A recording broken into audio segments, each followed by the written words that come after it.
pain, blurring lines in shades of slate, blurring lines in shades of slate.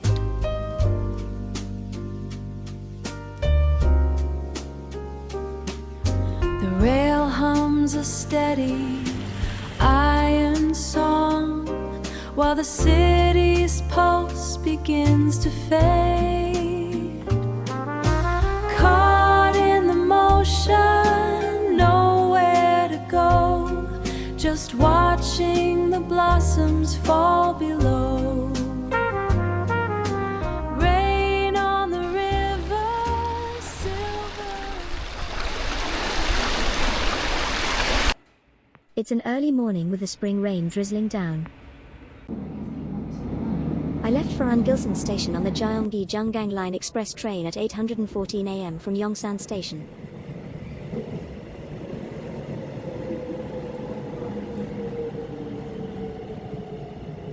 I took the train for about an hour, and after leaving Seoul, it feels like I comfortably sat for about 30 minutes. A cherry blossom trip on a rainy day feels a bit awkward. But the raindrops passing by the window and the moist scenery create an emotional movie. By the time we reach our destination, Ungilsan Station,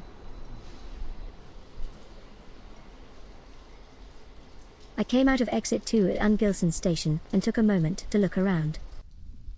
In fact, I need to exit through exit 1 to reach today's first destination.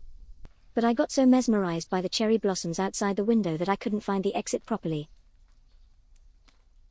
I had heard that there are good bike paths in Namyangju, but seeing a bike rental shop right as I got off the train makes it feel real. Starting to walk towards today's destination, Garden of Water, from exit 1 of Ungilsan Station. It's raining more and more, but I still felt refreshed and light while walking.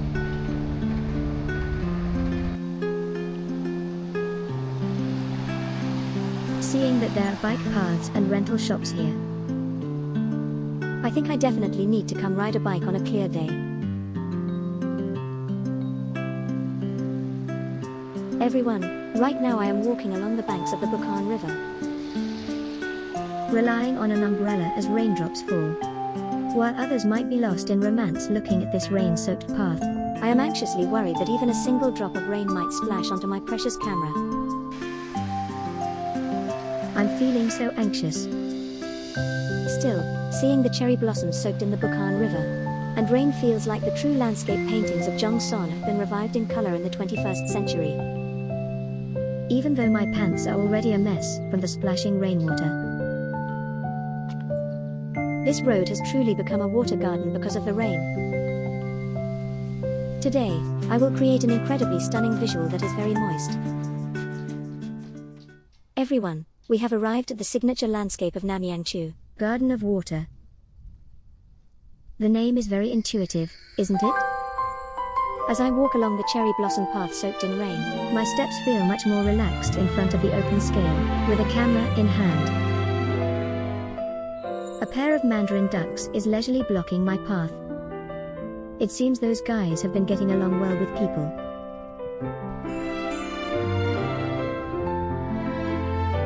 When you think of a typical garden,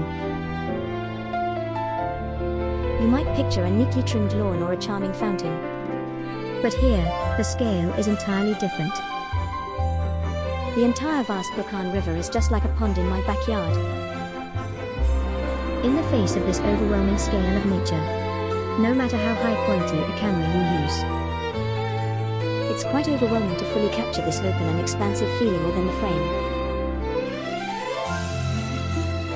So today, instead of flashy cuts or techniques, let's take a very comfortable long take, as if we are walking alongside each other by the riverside.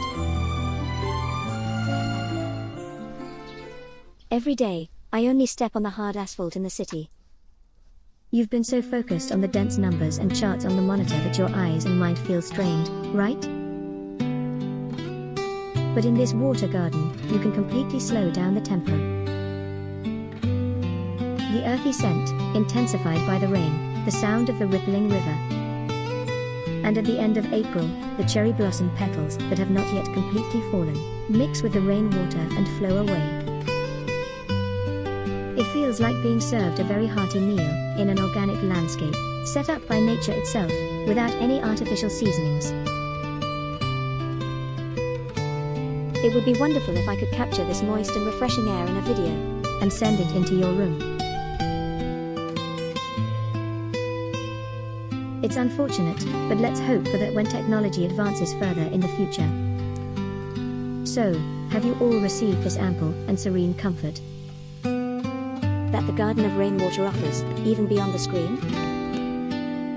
The yellow daffodils soaked in rain, the Bukhangang River, and the harmonious scenery feel like viewing a piece of oil painting. The river water flowing through the cut grass creates waves. The wide Bukhangang River flows quietly.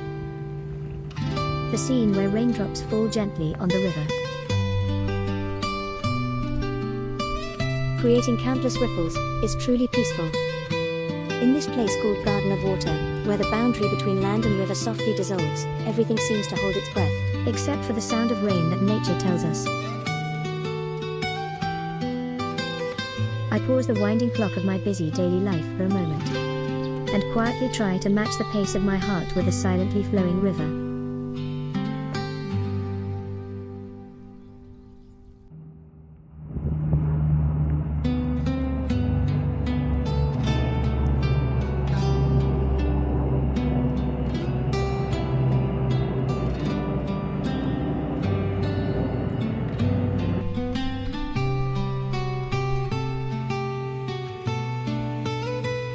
I will take bus number 58 at the bus stop and head to the next destination.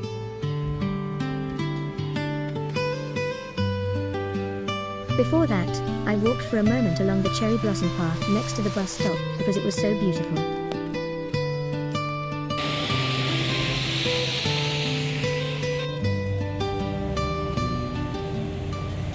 The bus crosses the Yangshori Bridge and stops by Yangshori.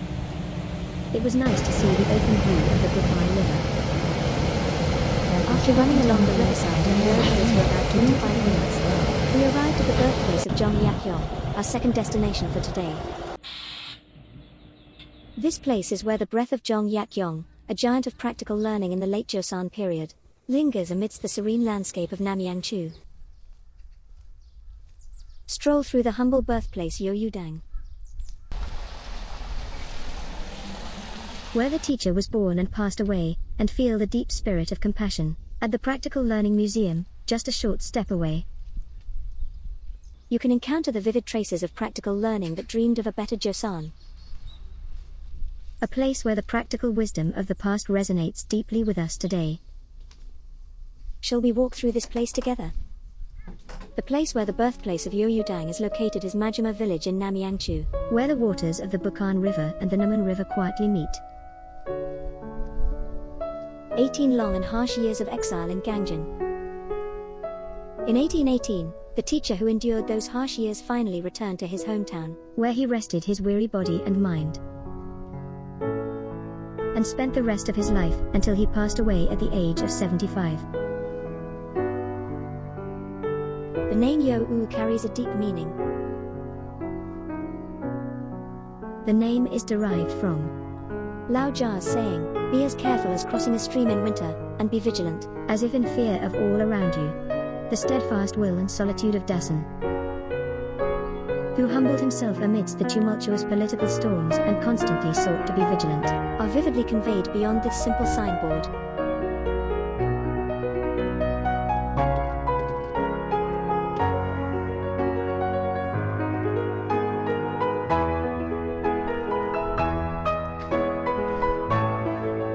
In fact, the space we are walking in now is not the complete form of the time when Master Dasan stayed here. The original Gyeongui-Jungang experienced the pain of being swept away without a trace by the fierce waters of the Puldang during the Great Flood of 1925 that struck the Korean peninsula. This place, which seemed to be forgotten with only remnants left for a long time, was restored to its current form in 1986. based on national efforts and the verification of descendants. Although the old building was swept away by the flood, the spirit of Dasan's compassion for the people is preserved. Unwaveringly between the carefully stacked base and columns, traced through ancient records. How about feeling the warm gaze of the teacher towards the people while experiencing the wind, seeping through the gaps of the old window bars? I can see the well and the jar stand.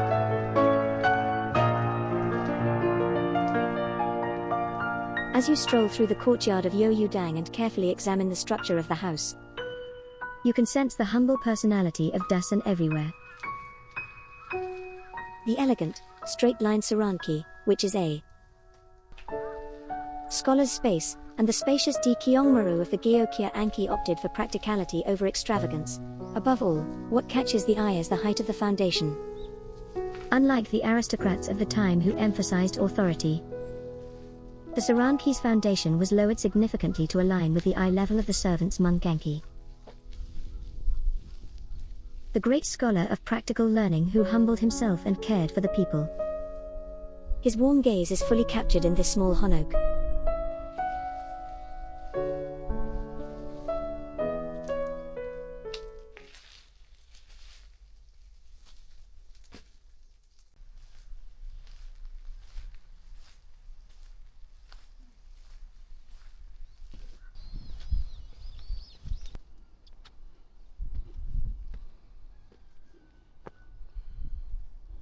Behind Dasan's birthplace, his grave is located.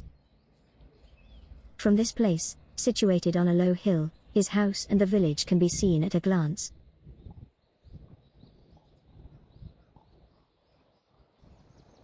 In the distance, you can see the Poldang Lake where the Namyangju River and the Bukhangang River meet.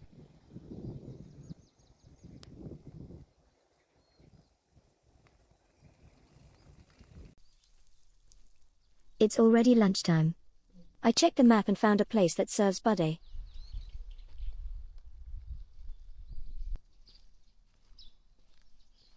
The restaurant is called Old Ferry, and the cherry blossoms next to the house are in full bloom. The budae jjigae is available for 2 people or more, so we ordered a pork cutlet. Among the pork cutlets I've had recently, this one was thick enough to be counted on my fingers and tasted great. They also serve brewed coffee as a complimentary service after the meal, so it's worth stopping by. Now, I will visit the Silak Museum in front of Gyeongui-Jungang. Gyeongui-Jungang, the Old Ferry restaurant, and the Silak Museum are right next to each other, making it convenient to walk and saving time.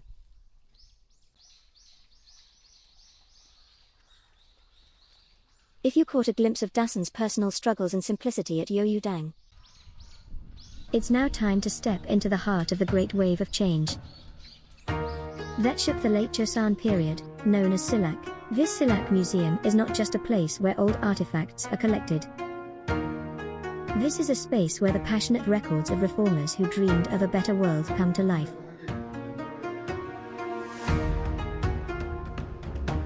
The essence of practical learning ultimately lay in people and the lives of the citizens.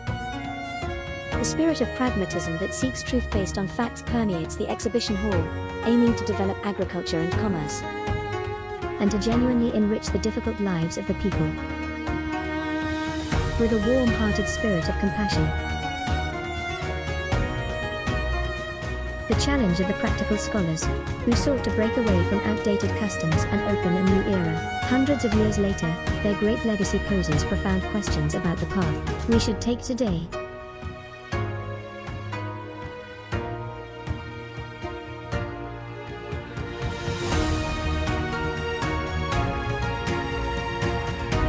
The museum is currently showing a film that provides detailed explanations about the life of Jeong Yak-yong, including his birth, childhood, meeting with King Jeong and exile, as well as the history of astronomy in our country, making it a suitable place to visit with children. To head to our third destination, Old Neungnae Station, we came back out to the bus stop.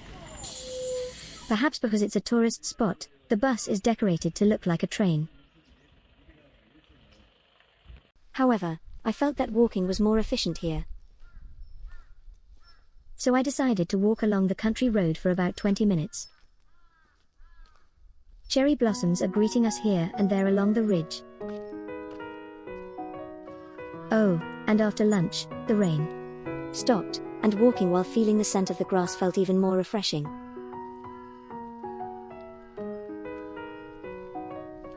The cherry blossoms blooming here and there make it seem like the whole place is a flower garden. Only those who have walked it will understand the feeling of walking alone on a damp country road after the rain.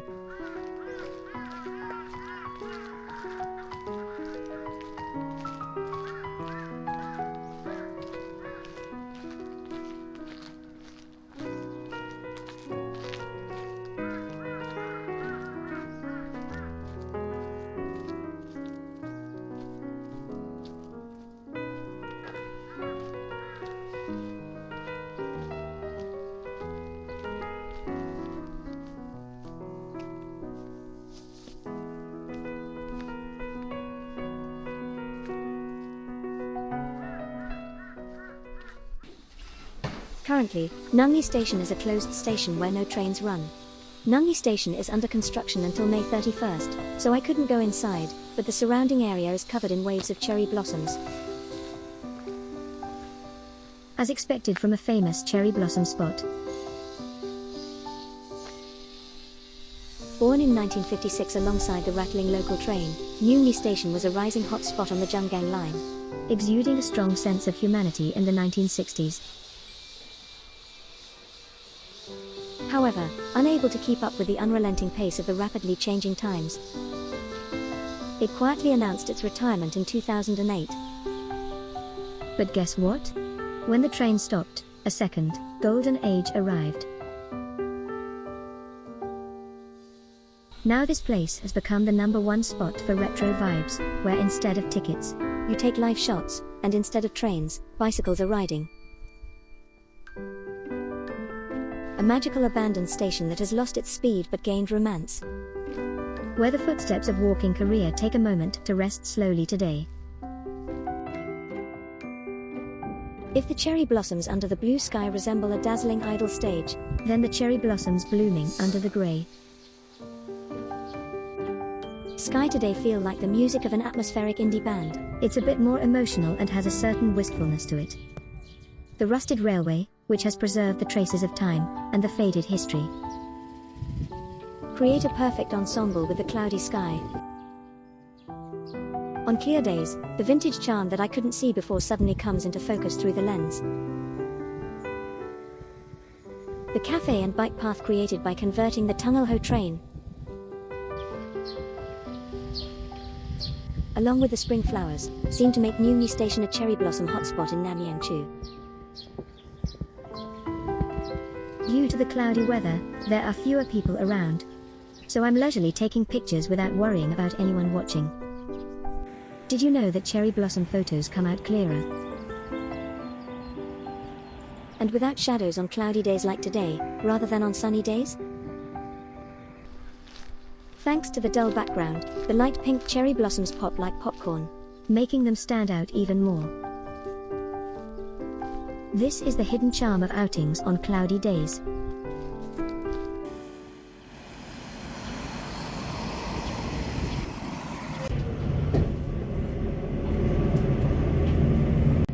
This time, I will take bus number 583 and head to my final destination today, Dumulmeori. It takes about 7 minutes by bus to Dumulmeori, followed by a 20-minute walk. Today's trip is so inexpensive that the total cost, including subway fare, bus fare, and lunch, won't even reach 20,000 won, so it wouldn't be right to complain about having to walk a bit, right? I will get off the bus and walk from the entrance of Dumulmeori, the place where the Bukhangang River and the Namyangju River embrace fiercely. That's why it's called the intuitive Yangshori, meaning the head of two rivers. During the Joseon dynasty, it was the largest logistics hub of the Namyangju River, bustling with rafts from Gangwon-do and merchant ships from Honyang, making it the best hotspot. However, after the construction of the Puldang Dam and the opening of the bridge, the ferry terminal was forced into retirement overnight. But what is this? Thanks to being tightly bound as a water source protection area, it has avoided the acts of development and preserved its natural scenery. Yangshori, which has successfully become a perfect second act of life, as a representative healing destination of Korea, has actually become better for walking, hasn't it? As you enter the riverside of Yangshori, there are people who immediately capture your attention. They are the old tree teachers, who have been monopolizing this incredible riverside prime spot for hundreds of years. The dignified figure that has withstood all kinds of storms resembles a commanding officer of the Dumulmeori area, and at the same time, it feels like a generous landlord who offers shade without any territoriality. And what about the vast river that unfolds beyond that? The vast natural widescreen created by the Namyangju River. And the Bukhangang River shows a new movie at every moment, depending on the wind and light. Leaning against the sturdy back of a centuries-old tree, and gazing at the open river, I find my cluttered mind completely cleared as I enjoy the tranquility of the water. Did you enjoy the time spent today walking with me through the water garden of Namyangju, the birthplace of Dasan Jeong Yak-yong, the Old Neungnae Station, and Yangshori? I will come back to find another beautiful path in Korea that is great for walking and talking. This has been Walking Korea.